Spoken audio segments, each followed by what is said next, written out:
Hello everyone, good evening. कैसे हैं आप सभी? अच्छे हैं? चलिए बढ़िया।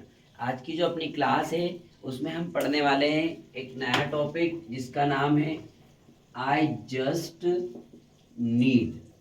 आई जस्ट नीड, इतना सा एक वर्ड है आई जस्ट नीड। देखिए आई जस्ट नीड आपको किस प्रकार से समझ में आएगा वो ये है।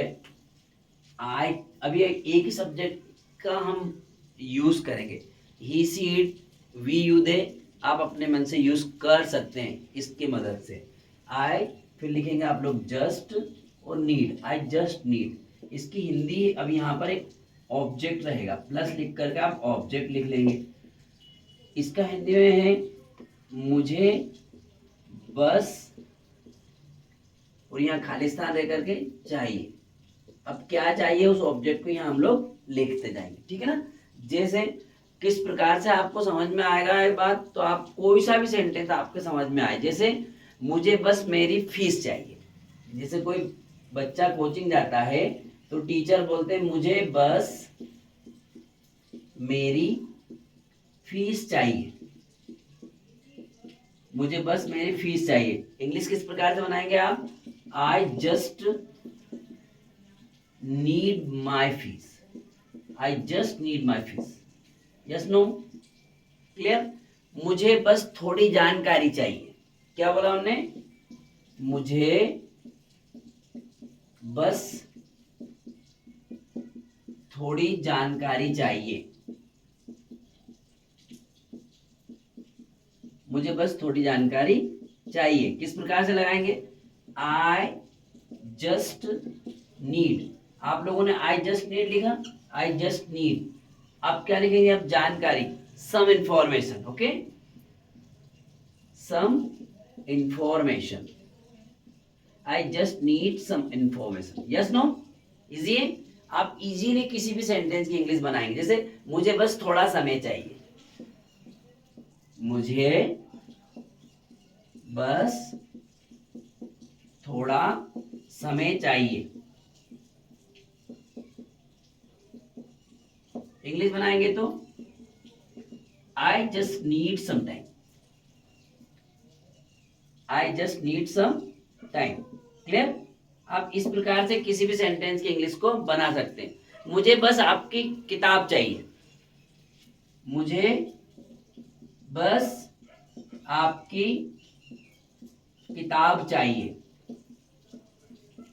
ठीक है, मुझे बस आपकी किताब चाहिए। तो आप क्या लिखेंगे इसको?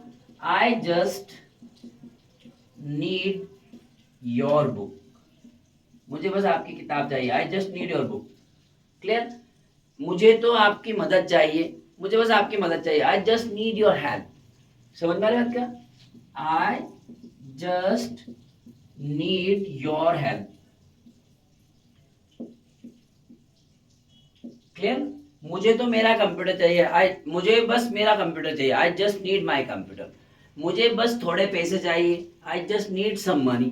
समझ में आ रहा है? मुझे 8 दिन का समय चाहिए। मान लीजिए उसने बोला मुझे 8 दिन का समय चाहिए, आई जस्ट नीड 8 days। मुझे थोड़ा और समय चाहिए, I just need some more time.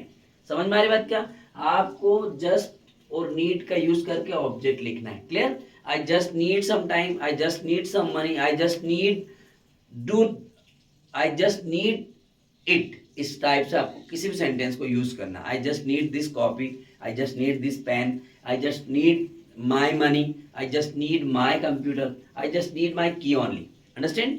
आप किसी भी सेंटेंस को, अब इसमें एक बड़ा सेंटेंस यदि बनाना है, इसको मान लीजिए हमको छोटा सेंटेंस लगे, तो हमने पुराने जितने भी रूल्स पढ़े, स्ट्रक्चर पढ़े, उनको प्लस करके देख लीजिए। जैसे देखो मैं एक छोटा सा स्ट्रक्चर बता रहा हूं, आप क्या करेंगे? उसमें लिखेंगे सी the thing is that. C the thing is that. C the thing is that, आप ये लगा लीजिए एक एक्स्ट्रा। इसका हिंदी मीनिंग है देखो बात यह है कि। क्या लिखेंगे आप लोग? देखो बात यह है कि। बात यह है कि। देखो बात यह है कि, इतना उन्होंने बोल दिया। अब आगे उन्होंने बोल दिया कि मुझे 8 दिन चाहिए। देखो बात यह है कि मुझे बस 8 दिन चाहिए। इंग्लिश किस प्रकार से बनाएंगे आप लोग? सी the thing is that I just need, C the thing is that I just need 8 days। Clear? I just need 8 days। इस तरीके से आपको सेंटेंस को बड़ा बनाना है या फिर आप बना सकते हैं। See the thing is that I just need your help. देखो बात यह है कि मुझे आपकी मदद चाहिए। See the thing is that I just need some time. Understand? See the thing, देखो बात यह कि मुझे कुछ समय चाहिए। इस प्रकार के एग्जाम्पल्स की इंग्लिश बनाने के लिए आपको इस स्ट्रक्चर का यूज करना है और मुझे पूरी उम्मीद है कि आप लोग समझ गए होंगे और आप आसानी से इस प्रकार के एग्जाम्पल की इंग्लिश बना सकते हैं। यह स्ट्रक्चर आपकी इंग्लिश की फ्लुएंसी बिल्डिंग करने में मदद करेगा। यदि मेरी क्लास अच्छी लगती है तो लाइक शेयर सब्सक्राइब करें और आप पढ़ते रहें। आप लोग खूब पढ़ाई में व्यस्त रहें, मस्त रहें। अगली क्लास तक के लिए आपको ऑल द बेस्ट।